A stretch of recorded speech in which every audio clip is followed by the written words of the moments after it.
Seja bem-vindo, seja bem-vinda a mais um estudo até que ele venha, ensinamentos de Jesus para o tempo do fim. Esse aqui é um estudo onde a gente vai acompanhar os sinais que Jesus deixou a respeito da sua vinda e também como nós devemos nos preparar para esse grande evento. No estudo anterior, nós vimos aqui os sinais que o Senhor Jesus deixou a respeito da sua segunda vinda e da destruição de Jerusalém no ano 70. E a partir do estudo de hoje, agora a gente começa a trabalhar o nosso preparo espiritual para essa segunda vinda, tá certo? Então agora nós vamos ter 5 estudos aqui onde a gente vai falar do nosso preparo. Como nós podemos nos preparar para encontrar o Senhor Jesus no grande dia da sua vinda, tá bom? Olá, Maiara, tudo bem? Seja bem-vinda. Um feliz sábado para você. E meus amigos, antes da gente começar o nosso estudo aqui, a gente precisa abrir, né, ele com uma oração. Eu vou pedir aqui para o Éder fazer essa oração para nós, mas antes eu queria saber se tem algum pedido especial que vocês queiram deixar aqui para a gente. Se vocês querem colocar algum pedido aqui no chat, fiquem à vontade, tá bom? A gente abre esse espaço aqui para vocês fazerem os seus pedidos, né? Caso tenha um pedido especial aí que vocês queiram compartilhar com a gente. Então fiquem à vontade para abrir o microfone para fazer o pedido, ou então colocar aqui no chat que a gente vai orar também por esses pedidos que foram feitos, tá bom? Que Deus continue nos abençoando. Peço também para uma colega que está com Covid, o Covid está voltando de novo, inclusive preciso informar a todos vocês.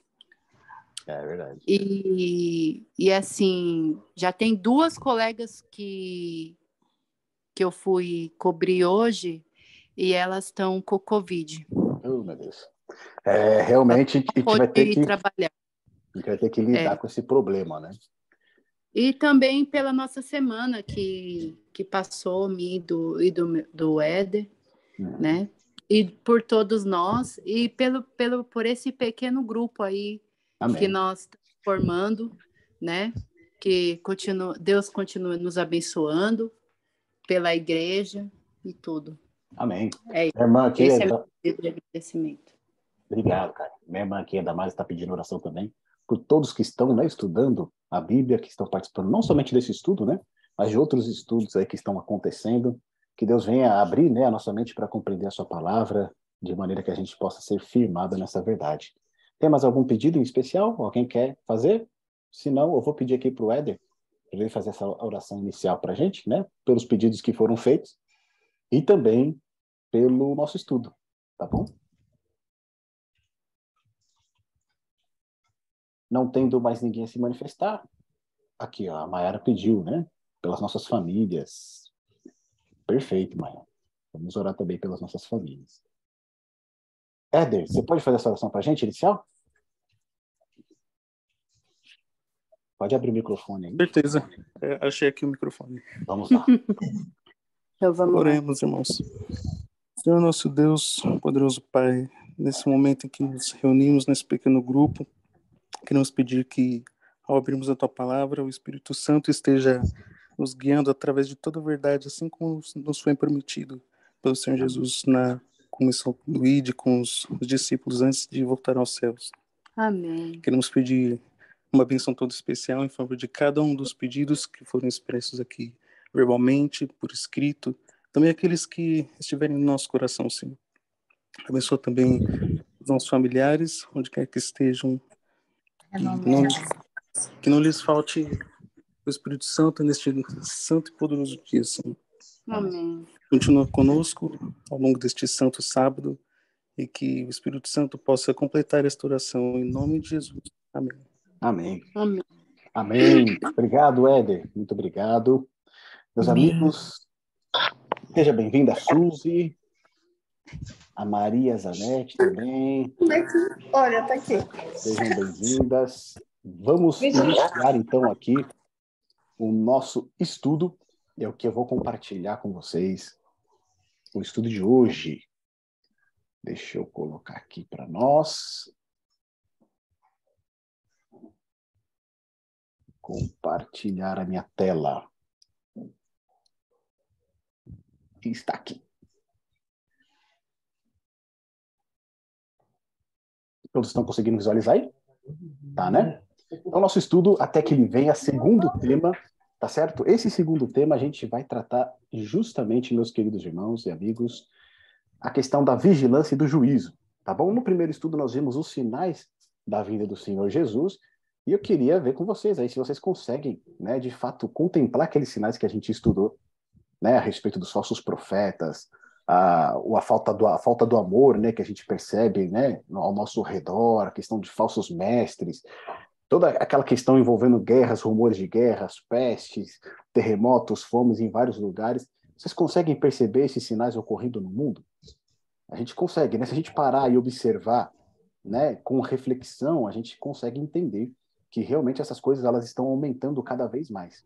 E conforme o nosso Senhor havia dito, esses seriam os sinais do quê? Da sua segunda vinda, tá bom? Então, conforme esses sinais eles vão aumentando cada vez mais, nós podemos estar certos de que nós estamos caminhando para a volta do Senhor Jesus.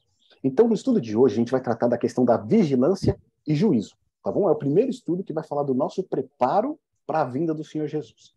E aqui nós temos 3 pontos principais que foram destacados, que é a certeza da segunda vinda. E aí nós temos 3 tópicos, que é observação dos sinais, a palavra verdadeira, o tempo da segunda vinda. O segundo ponto principal, juízo sobre a terra, tá bom? E aí a gente tem os segundos tópicos aqui, que são como nos dias de Noé, juízo e separação. E por último, nós temos o último ponto principal, que é a vigilância, tá bom? Então, o texto desse estudo de hoje aqui, a gente encaminhou para vocês anteriormente, ele está lá em Mateus capítulo, acho que 32, isso, até o 40 e alguma coisinha, né? Do 32 em diante. E o estudo 24. Que a gente... Isso, Mateus 24, do verso 32, né? Até o 40 e pouco. No último estudo que a gente teve, a gente encerrou com essa imagem aqui esplêndida, né? Que é o quê? A promessa da vinda do Senhor Jesus.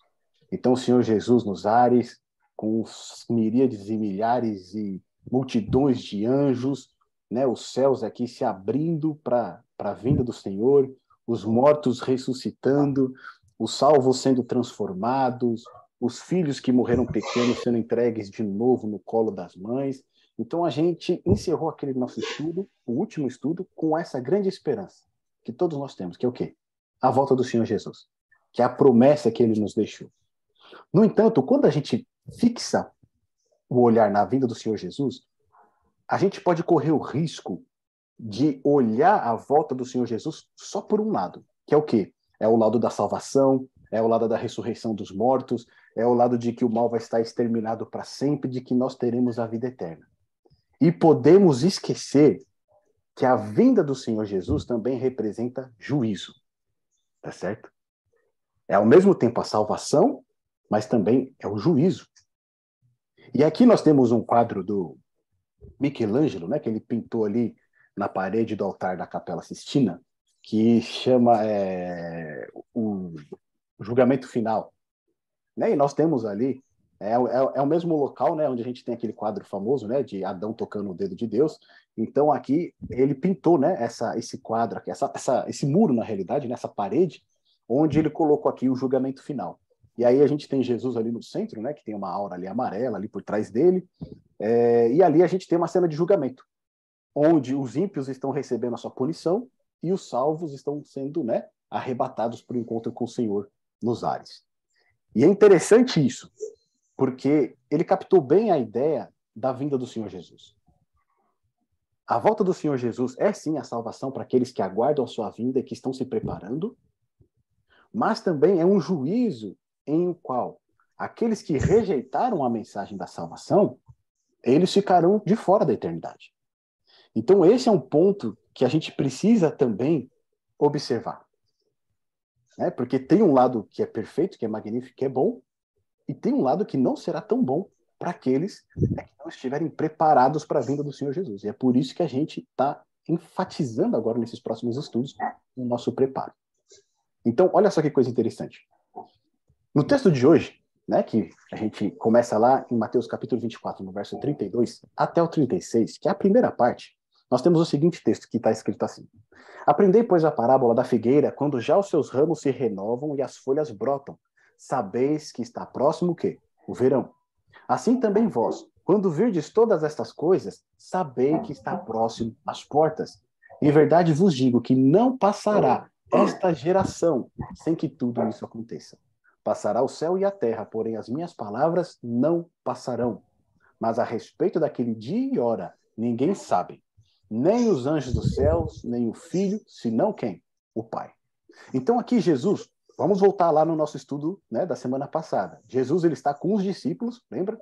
Foram 4 discípulos ali que foram ter essa entrevista com ele, querendo saber quais eram aqueles, né, sinais da destruição de Jerusalém da sua vinda. Pedro e André, João e Tiago, tá certo? Então Jesus, ele continua, até o capítulo 25, Jesus vai continuar conversando com eles. E aqui Jesus, ele vai dizer o seguinte para os discípulos: olha, vocês aprendam da parábola da figueira. Quando os seus ramos se renovam e as folhas brotam, saber o quê? Que está próximo o verão. E por 2 vezes ele vai falar: quando vocês virem essas coisas, sabeis o quê? Que está próximo às portas. Que coisas? Todos aqueles sinais que nós vimos no estudo passado. Então, quando vocês verem esses sinais se multiplicando, acontecendo, saibam que o quê? Está às portas a vinda do Senhor Jesus. E aí, em Apocalipse capítulo 22, verso 7, né, Jesus aqui ele enfatiza, né, eis que logo venho, tá certo? E trago comigo o galardão que darei a cada um segundo as suas obras. Ou seja, Cristo aqui, ele está nos assegurando, ele está nos dando certeza de que a sua vinda, ela ocorrerá. Tá certo? Então não tem como a gente ter dúvida. Vai acontecer. Jesus, ele vai voltar. E aí no verso 34 ele diz: em verdade vos digo que não passará essa geração sem que o quê? Que tudo isso aconteça. Mas aí agora a gente tem que fazer, né?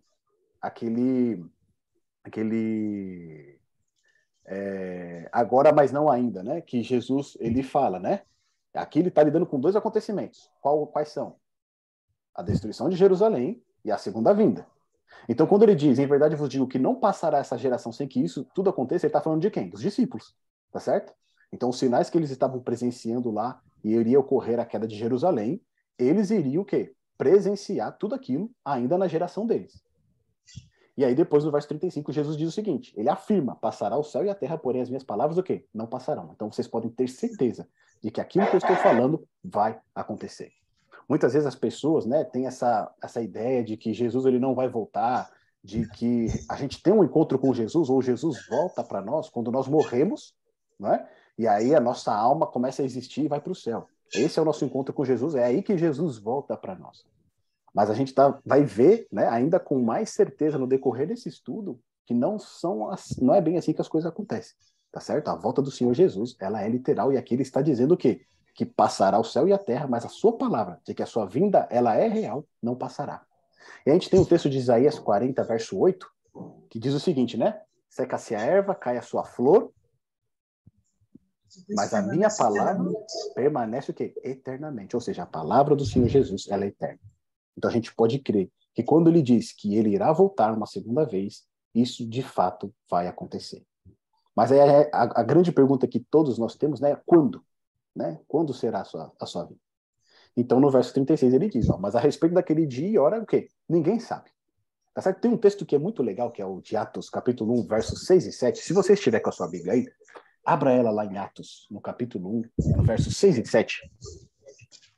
E lá tem o texto onde os discípulos, eles querem saber quando vai ser a volta de Jesus. Né? Pouco antes de Jesus ascender ao céu, ali eles tentam, né, mais uma vez ali, saber quando que será a sua segunda vinda. Quem encontrou aí e quiser ler para a gente, pode abrir o microfone e pode fazer a leitura, por gentileza, tá bom? Atos capítulo 1, versos 6 e 7.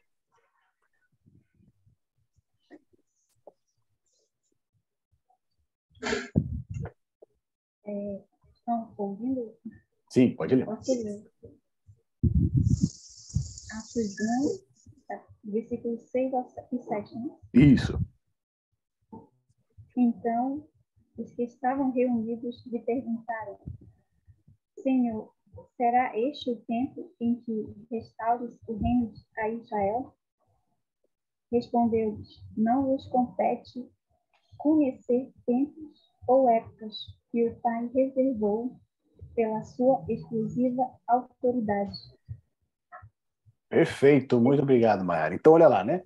Antes de Jesus ascender ao céu, mais uma vez os discípulos tentaram ali, né, tirar alguma coisa do Senhor Jesus, querendo saber quando seria a sua vinda, né? Eles perguntam, será nesse tempo que o Senhor vai restabelecer então Israel? E aí ele disse, não vos pertence saber os tempos ou estações que o Pai determinou, o quê? Pelo seu próprio poder. Ou seja, não compete a nós saber o quê? O dia e a hora da volta do Senhor Jesus. E ele deixou isso muito claro para nós. Então, qualquer tipo de marcação de data que fala que Jesus irá voltar naquele determinado período, não é algo bíblico, tá bom? A gente viu no nosso último estudo, né, que os sinais que Jesus falou a respeito que iria acontecer, né, o sol não daria sua luz, a lua também não daria sua luz, e as estrelas do céu cairiam. Aquilo ocorreu, né, ali no final do século XIX, né, porque eles estavam o quê? Anunciando, né, o grande movimento do adventismo que surgiu lá na América do Norte, justamente naquela região onde ocorreram aqueles fenômenos, e eles começaram a enfatizar o quê? A volta de Jesus. Eles começaram a anunciar a volta do Senhor Jesus, só que eles, né, com uma interpretação equivocada da profecia, eles diziam que Jesus iria voltar no dia 22 de outubro de 1844.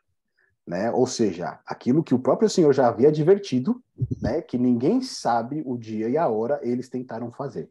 E aí, obviamente, houve uma grande decepção quando Jesus não retornou naquela data.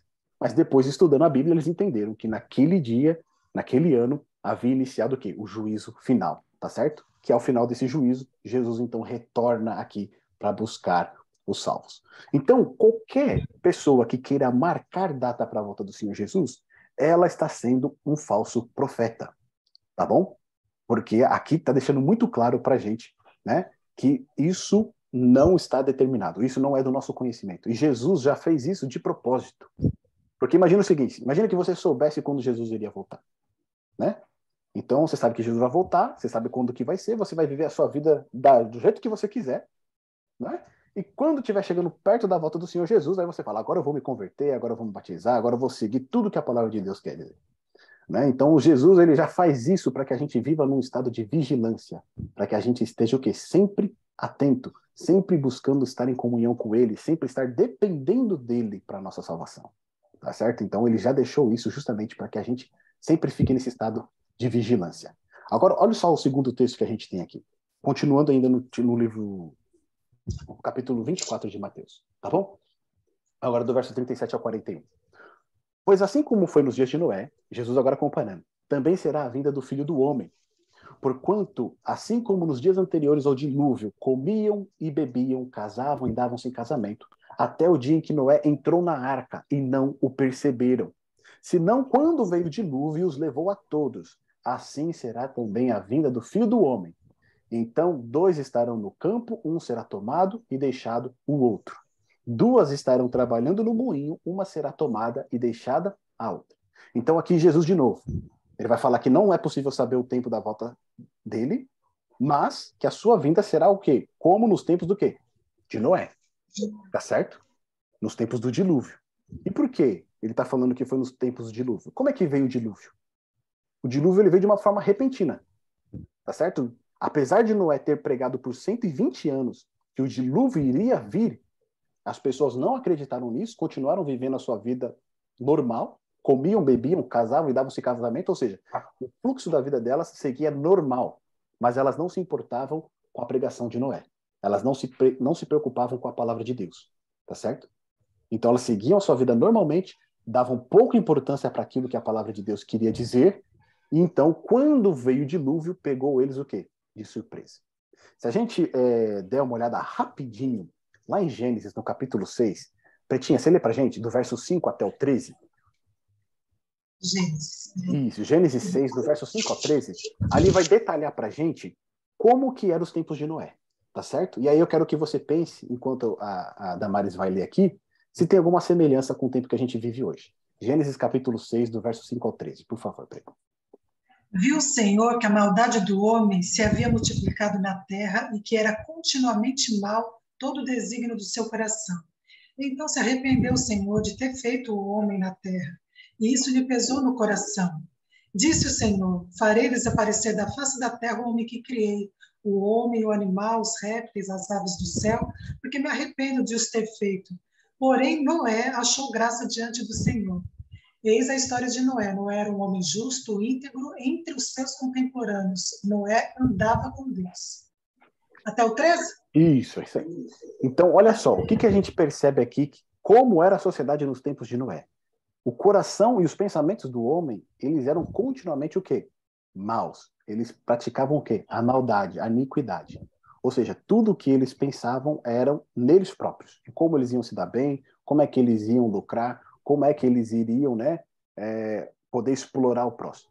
Ou seja, numa sociedade totalmente corrompida, Deus ele se entristece por ter criado o homem. Olha que coisa forte isso, né? Aqui o termo quando diz que ele se arrependeu de ter criado o homem, não é que ele tenha se arrependido em si, mas ele estava profundamente entristecido por ter criado o homem e o homem ter chegado nessa condição, né? Ele ter, né, dado ouvidos aí a Satanás e ter se aliado a ele nessa guerra contra Deus. Então o que a gente percebe é que os tempos de Noé, num sentido também de como estava a sociedade naquela época, ela está muito parecida com os dias de hoje, não é?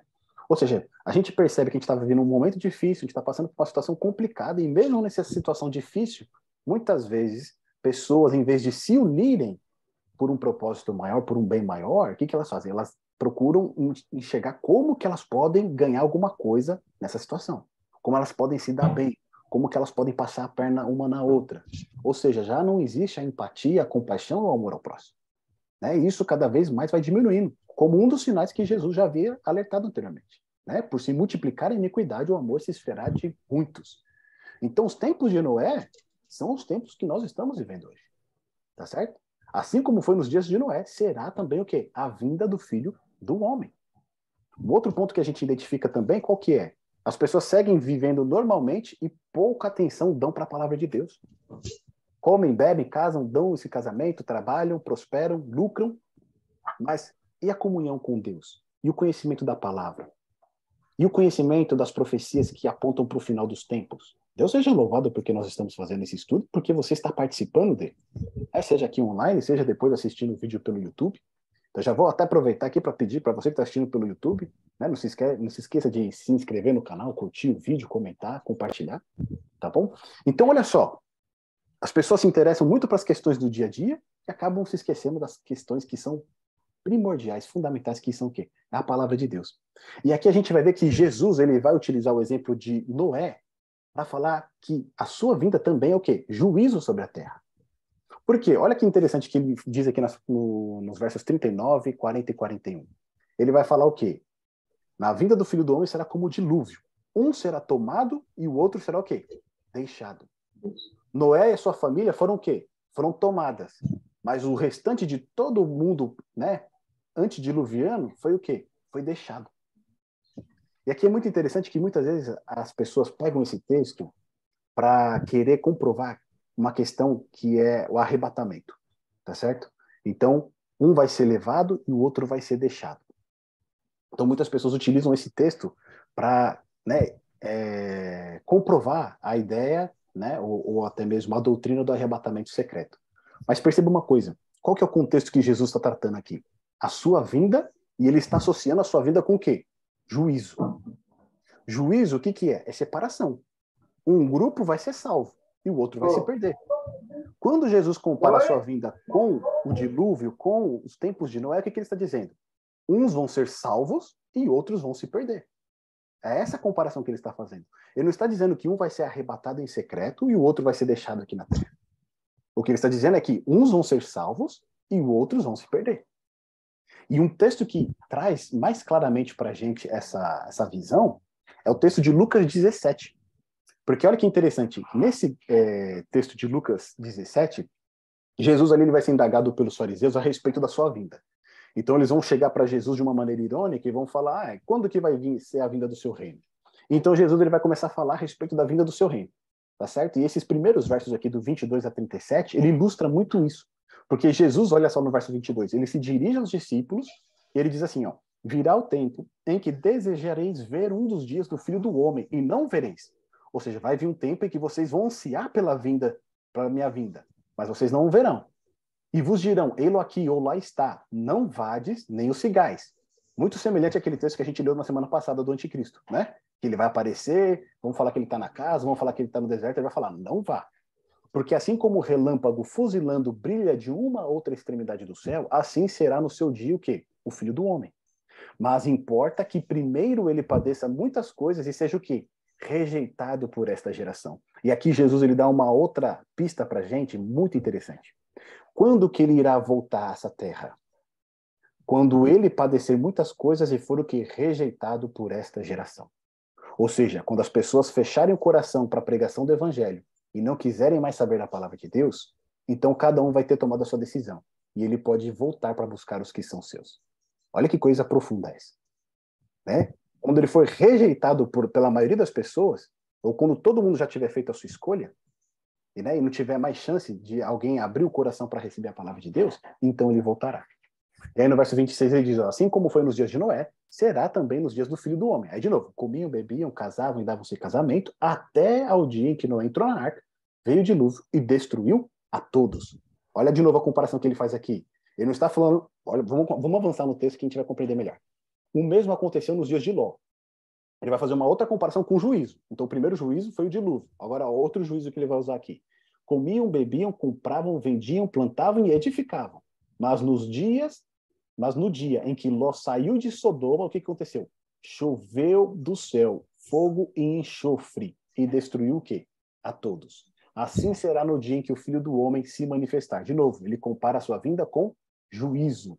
Naquele dia, quem estiver no eirado e tiver os seus bens em casa, não desça para tirá-los. E de igual modo, quem estiver no campo, não volte para trás. Lembrai-vos o quê? Da mulher de Ló. Quem quiser preservar a sua vida, perdê-la. E quem a perder, de fato, a salvará. Digo-vos que naquela noite, 2 estarão numa cama, um será tomado e deixado o outro. 2 mulheres estarão juntas moendo, uma será tomada e deixada a outra. 2 estarão no campo, um será tomado e o outro deixado. Então lhe perguntaram, onde será isso, Senhor? Respondeu-lhes, onde estiver o corpo, aí se ajuntarão também o quê? Os abutres. Então percebe que, de novo, Jesus ele repete aquela mesma ideia. Um será levado e outro será deixado, dentro de um contexto de juízo. Ele usa o dilúvio como um ponto de juízo e ele usa também o exemplo de Sodoma como juízo. Lembra a história de Sodoma? Né? Eles estavam tão pervertidos que eles queriam, até os homens da cidade, desde o menor até o maior, eles queriam o quê? Abusar daqueles visitantes que foram até a casa de Ló.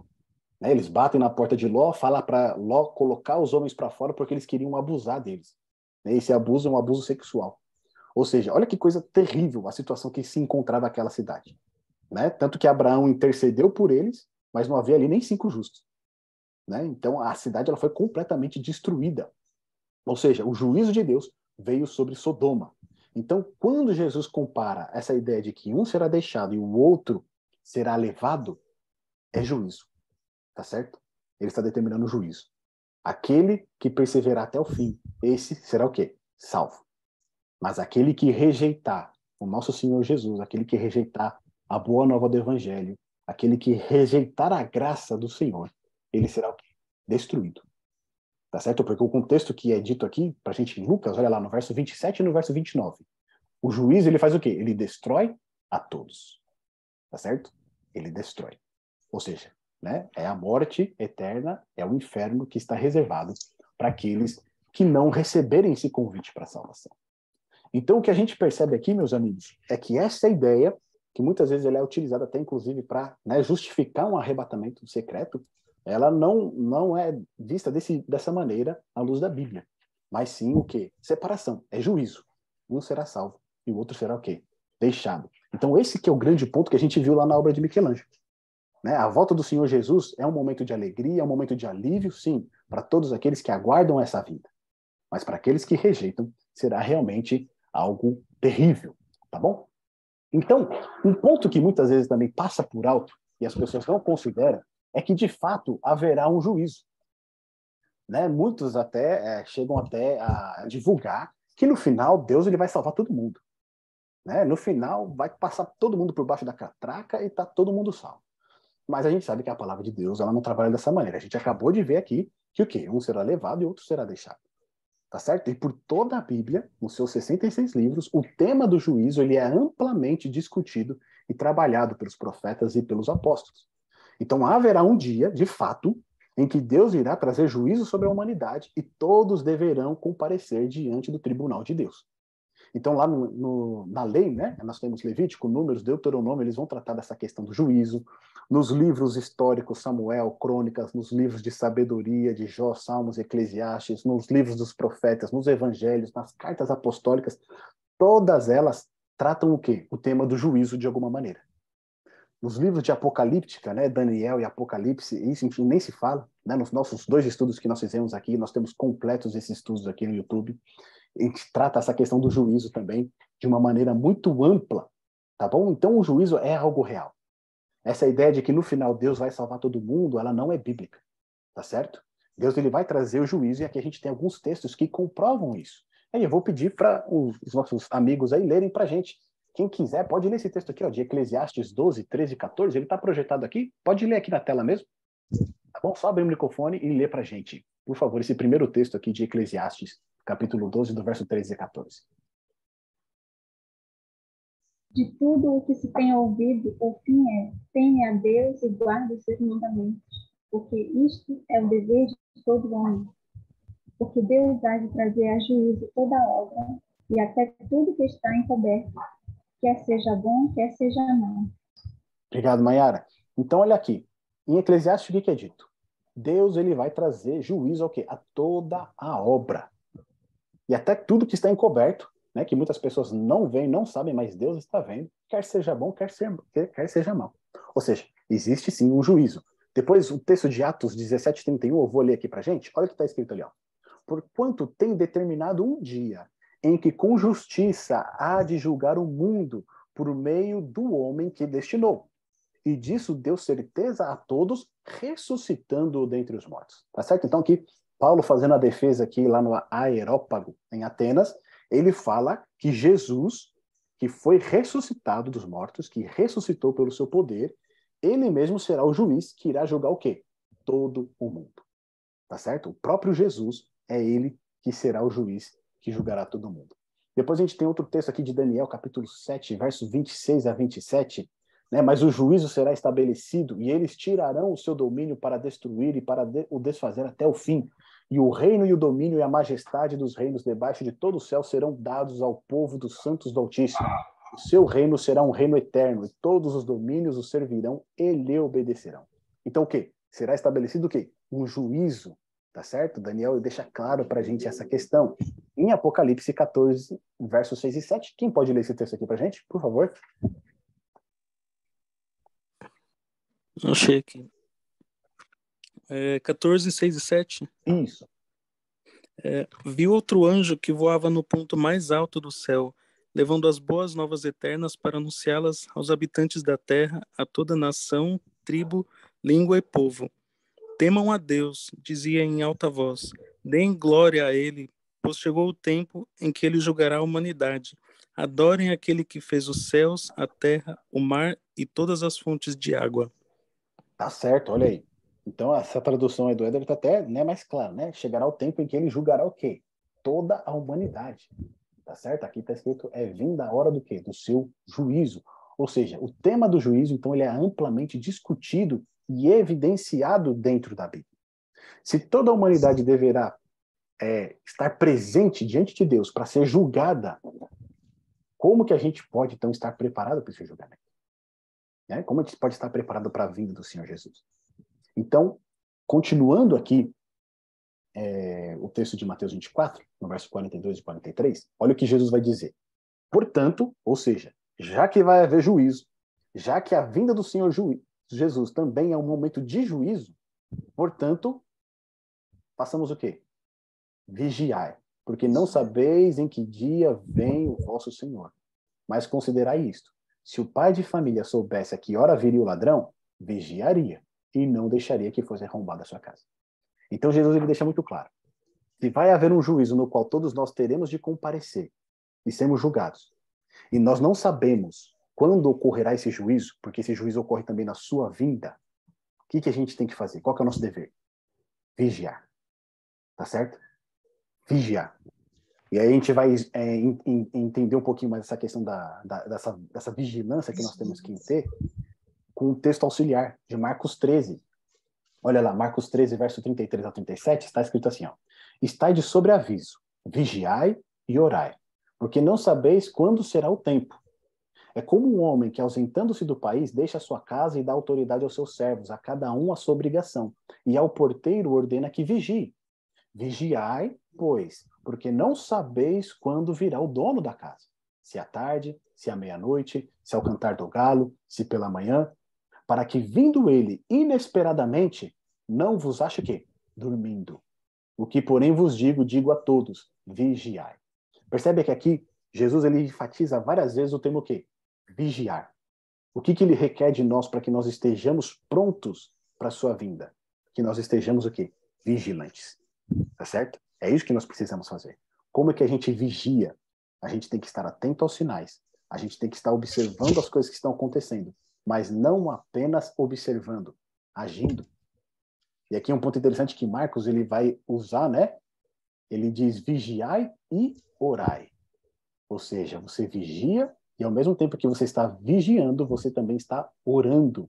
Por que orando? Porque orar envolve fé. Envolve você acreditar em Deus, envolve você confiar em Deus.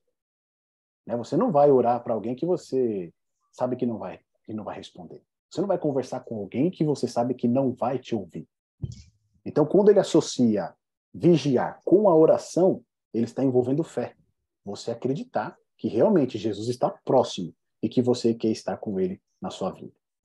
Então, o ponto que a gente percebe aqui é que, uma vez que não sabemos quando será a vinda do Senhor Jesus, o dia nem a hora, e que nós iremos enfrentar o juízo, a melhor maneira de enfrentarmos é estarmos sempre o quê? Atentos. Sempre estar vigiando. E é esse o ponto que o Senhor requer de cada um de nós. Agora, o que pode atrapalhar a nossa vigia? Olha que ponto interessante. Lá em Mateus, no capítulo 26, é isso, 26? Deixa eu ver se eu fiz aqui eu não coloquei a referência dele. Isso. Lá Mateus 26, não, 27, né? 27, Jesus ele pede para que os discípulos eles façam o quê? Orar, né? Acho que é 28, 38, 41, é isso? Deixa eu ver. Essa referência mesmo que eu coloquei aqui. Só para confirmar se é essa aqui. Se for, a gente já faz a leitura dela, tá? É isso mesmo. Mateus 28, não, 27. Não, 26. Isso. 26, 38 e o 41. Eu errei aqui o capítulo, tá? É 26, Mateus 26, 38 e 41. Quem que pode ler pra gente Mateus 26, verso 38 primeiro, e depois a gente vai ler o 41. Por gentileza. Quem encontrar aí, quiser ler, pode abrir o microfone, tá bom? Adiantando-se um pouco, prostrou-se sobre o seu rosto, orando e dizendo: Meu Pai, se é possível, que passe de mim este cálice. Contudo, não seja como eu quero, e sim como tu queres. E voltando para os discípulos, achou-os dormindo. 38. 38. Perdão, 38. Isso. Nossa, não estou achando o 38 aqui. Se alguém quiser ler, não estou achando o 38. Aqui. Achou. Do capítulo 26. Um antes, você começou a ler o 39, um antes, Marisa. Então lhes disse: A minha alma está profundamente triste até a morte. Fique aqui e vigiem comigo. Isso. É isso? Agora o 41. É Agora isso. o 41. Tá. 41. Vigiem e orem, para que não caia em tentação. O espírito, na verdade, está pronto, mas a carne é fraca. Obrigado, Marisa. Olha que coisa interessante que a gente vê aqui, então. Jesus, naquele momento de tentação ali, né? Na qual ali ele estava sentindo todo o peso do pecado sobre ele, e ele vai até o Getsemane para orar, horas antes de ser crucificado, o que ele pede para os discípulos? Para que eles vigiem com ele. Tá certo? Será que Jesus está falando para eles vigiarem, que era só para eles ficarem de olho, para ver o que estava acontecendo, né? À volta, para ver se viria alguém, ou ficar apenas atento ao que estava acontecendo ao redor? Não, né? Porque a gente vai ver lá que no verso 41 ele vai falar o quê? Vigie e o quê? E orem. Ou seja, vigiar não é um estado apenas de observação. Ou seja, a gente está olhando, está vendo as coisas acontecer e tá certo, eu estou olhando. né? Imagina o vigia. Se ele vê que o ladrão está entrando dentro da casa, mas ele não dá o sinal, ele não avisa ninguém, né? Ele não faz soar o alarme, do que vai adiantar ele estar vigiando? Tá certo? Então, Jesus aqui, quando ele diz vigiar e orar, ele está unindo duas coisas. Ele está dizendo, vocês estão vendo os sinais da minha vinda? Eu deixei ele para vocês os sinais. Vocês estão observando eles acontecerem em todo mundo? Vocês estão percebendo que está chegando, não é isso? Mas não apenas vigiem. Entrem em ação. Qual a melhor maneira de entrar em ação? Orando. Buscando uma comunhão com o Senhor. Buscando ter um relacionamento íntimo com Ele. Tá certo? Jesus ele deixa claro aqui no verso 41 que os discípulos deveriam vigiar e orar para não cair o quê? Em tentação. Da mesma maneira, nós temos que vigiar e orar para que nós não caiamos em tentação e deixemos de observar que a vinda do Senhor está perto. Por quê? O mundo ele oferece diversas distrações. Tá certo? E a todo momento, Satanás ele procura tirar aquilo que nós temos de mais precioso, que é o nosso tempo. A gente arruma tempo para tudo. Mas para Deus, às vezes, falta um tempo. Que deveria ser o principal, o primeiro. E olha que coisa interessante, que lá em Lucas 21, que é o texto paralelo, né, de Mateus 24 que a gente está trabalhando, o que pode atrapalhar a nossa vigilância e a nossa oração para estar pronto quando Jesus retornar? Olha o que diz lá para a gente Lucas 21, do verso 34 ao 36. Acautelai-vos por vós mesmos, para que nunca vos suceda que o vosso coração fique sobrecarregado com as consequências da orgia, da embriaguez e das preocupações deste mundo. E para que aquele dia não venha sobre vós repentinamente como um laço. Pois há de sobrevir a todos os que vivem sobre a face de toda a terra. Vigiai, pois, a todo tempo, orando, para que possais escapar de todas essas coisas que têm de suceder e estar em pé na presença do Filho do Homem. Então, olha que coisa magnífica aqui. O que pode tirar o nosso estado de vigilância? Orgias, embriaguez, preocupações deste mundo. E muitas vezes, trabalho, estudo, família, todas essas questões, política, futebol, esportes em geral, relacionamentos, muitas dessas coisas, elas sobrecarregam o nosso coração, ao ponto de nós não estarmos atentos e vigilantes com relação àquilo que o Senhor quer para a nossa vida. Essas coisas, muitas vezes, elas tiram o nosso foco daquilo que deveria ser o nosso foco principal. Qual é? Estar preparado para a volta do Senhor Jesus. Então, Jesus ele deixa muito claro que a maneira da gente não ter o nosso coração sobrecarregado com todas essas questões, que muitas vezes são importantes, sim, mas elas não podem ocupar o centro da nossa vida. Elas não podem ocupar o tempo principal da nossa vida, que deve ser dedicado a ter um relacionamento maior com Jesus. Ele diz que a única maneira da gente lidar com essa questão é vigiar e orar. Vigiar, estar atento às questões, mas não somente estar atento, estar trabalhando, fazendo aquilo que o Senhor requer. Avisando as pessoas, participando dos estudos, compreendendo a palavra de Deus, se aprofundando cada vez mais no que diz as profecias, orando, colocando diante dele as nossas questões, colocando diante dele os nossos pedidos, os nossos agradecimentos, a vida das nossas famílias que muitas vezes não conhecem essa verdade, a vida dos nossos amigos que muitas vezes ainda estão longe dos caminhos do Senhor Jesus, para que eles possam receber essa palavra e não a rejeitem, para que naquele dia que o Senhor vier, eles possam estar junto conosco, em pé, na presença do Filho do Homem. Então aqui, meus amigos, o ponto que Jesus trata para nós é que nós precisamos estar vigilantes. Tá certo? Esse é o ponto principal. Esse ponto é o que vai determinar também os próximos estudos que a gente vai fazer. Porque o próximo tema que a gente vai trazer é vigilância e fidelidade. Ou seja, precisamos sempre estar atentos, sempre estar buscando a palavra de Deus, sempre estar em oração, mas também cumprindo aquilo que Ele nos orienta. E o que Ele pede para cada um de nós hoje é vigiar e orar, pois o tempo está próximo, muito perto. Um ponto que a gente precisa trabalhar aqui, e que muitas vezes a gente se preocupa, é a questão do juízo. A gente viu, um vai ser levado, o outro vai ser o quê? Deixado. E muitas vezes isso pode causar um medo na gente. Tanto de ser deixado, quanto também de, às vezes, familiares, cônjuges, pessoas queridas nossas, que ainda não aceitaram essa palavra, e o medo que nós temos delas ficarem para trás. O medo que a gente tem delas serem deixadas. Mas o grande ponto é que o juízo, meus amigos, não é algo ruim para nós. O juízo, ele é bom. Para aqueles que estão buscando a palavra de Deus, para aqueles que estão se aproximando dele, é algo bom. Porque assim como nós vimos lá em Atos 17, que o juiz será o próprio Senhor Jesus, em 1 João, no capítulo 2, do verso 1 e 2, está escrito assim: meus filhinhos, estas coisas vos escrevo, para que não pequeis.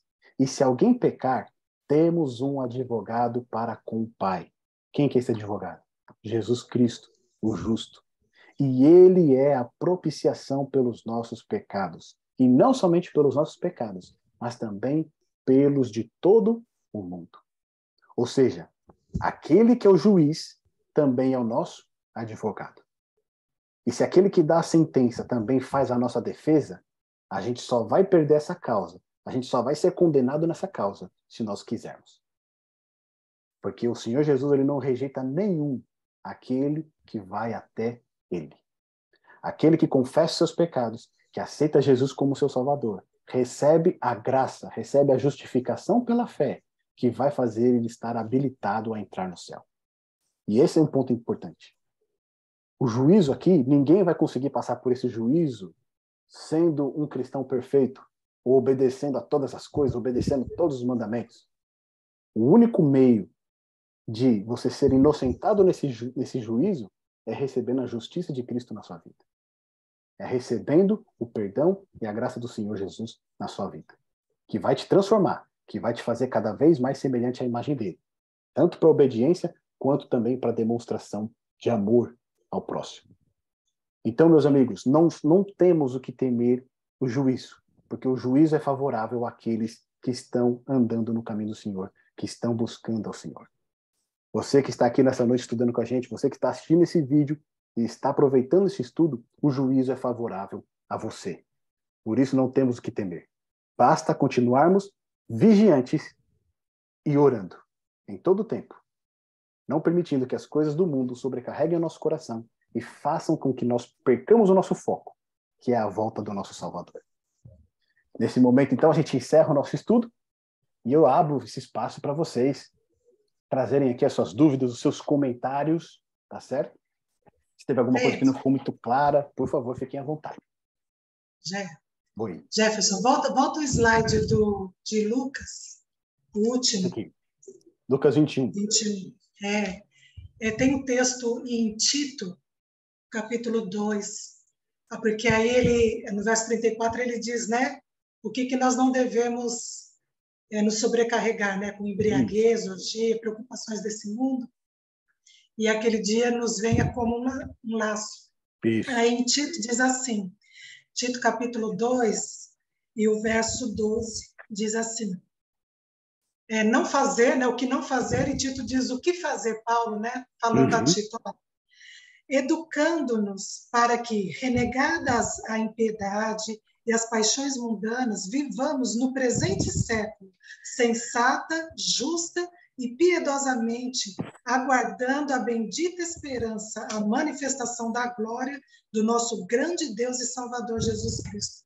Quer dizer, Amém. Enquanto a gente espera, né, além de não fazer essas coisas, não permitir, né, que essas coisas façam parte da nossa vida, embriaguez, orgia, mas também educando-nos na justiça, né, para que nós possamos viver de maneira sensata, piedosa, né, renegando as impiedades do mundo e aguardando a bendita esperança, né, que é a manifestação do nosso Senhor Jesus. Então, assim, eu achei muito paralelo, né? Até Perfeito. Coloquei aqui, né, nos dois trechos da Bíblia, né, um relacionado ao outro, Exatamente. Porque eles são complementares, né? Porque Deus ele está preparando um povo para si.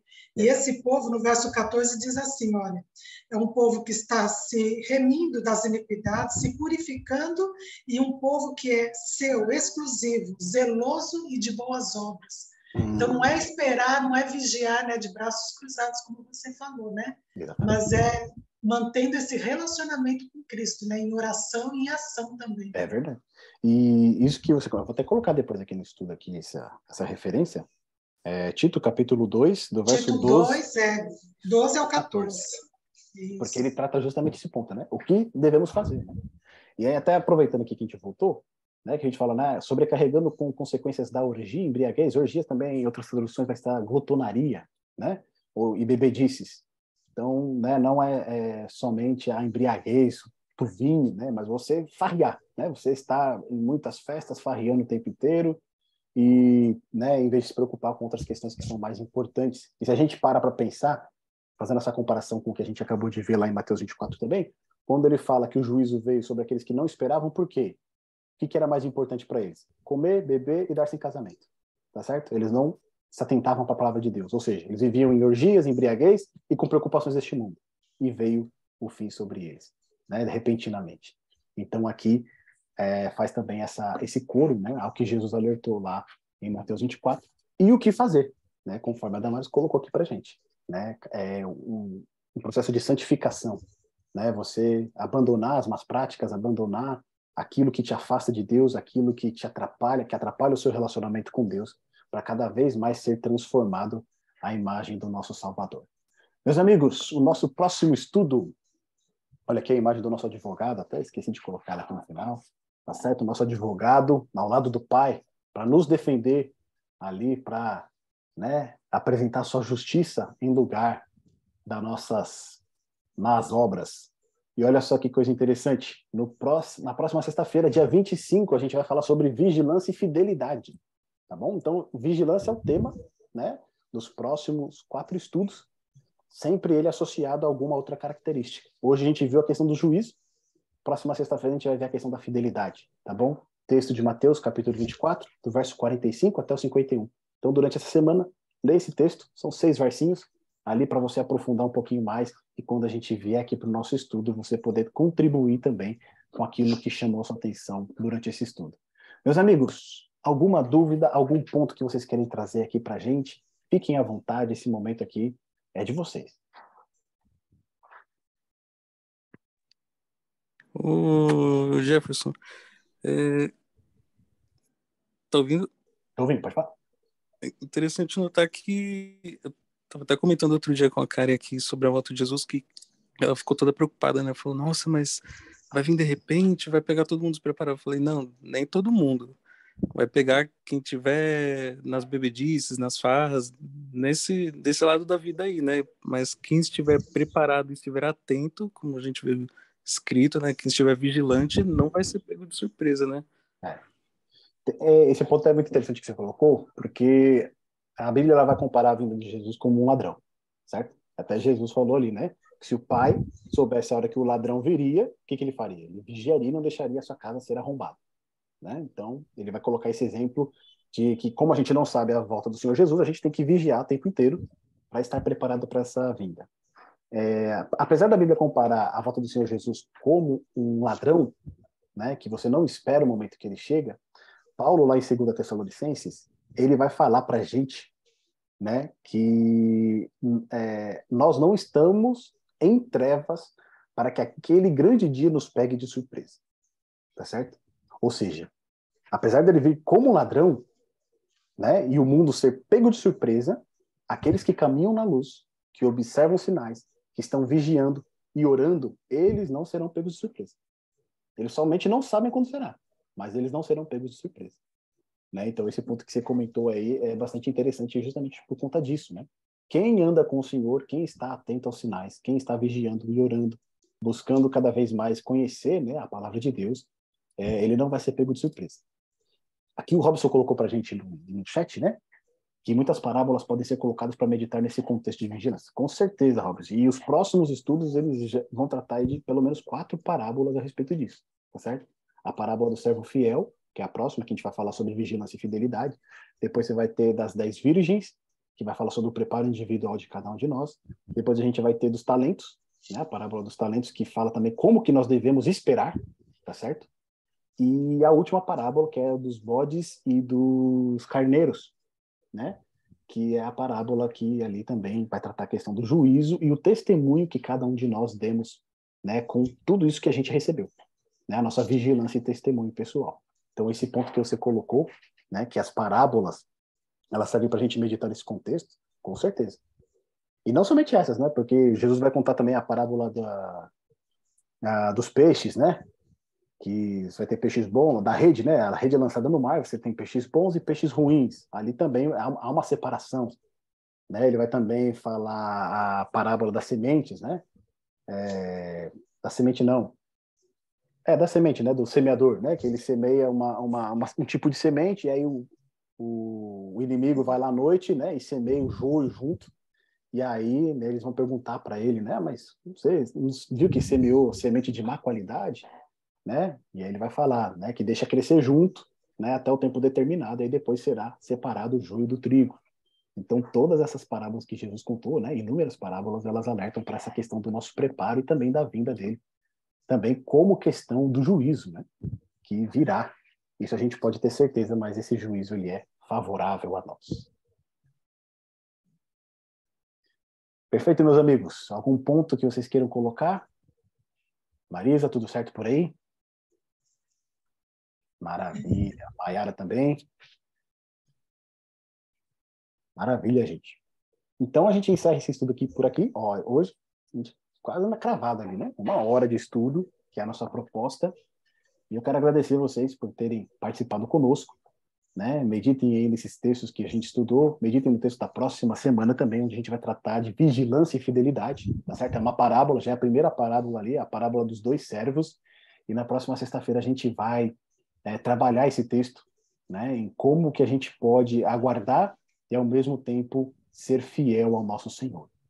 Então, para a gente encerrar, a gente vai encerrar com uma oração. Convido você a fechar os seus olhos para a gente orar ao nosso bom Deus.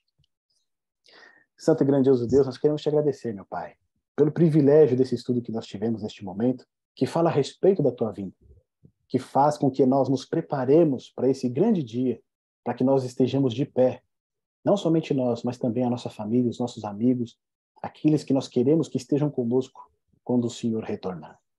Ajuda-nos, ó Deus, a estarmos alertas, a estarmos vigilantes e também levando uma vida de consagração a Ti. Que o Senhor venha abençoar a vida de cada um dos Teus filhos aqui reunidos neste estudo, aqueles que irão assistir depois, que o Senhor fale ao coração deles. Nós pedimos a Tua bênção em nome do Senhor Jesus. Amém. Meus amigos, muito obrigado por esse momento que nós estivemos juntos. Desejo a vocês aí um sábado abençoado. E nós nos vemos na próxima sexta-feira. Tá bom? Fiquem com Deus. Deus abençoe a todos. Tchau, tchau. Valeu.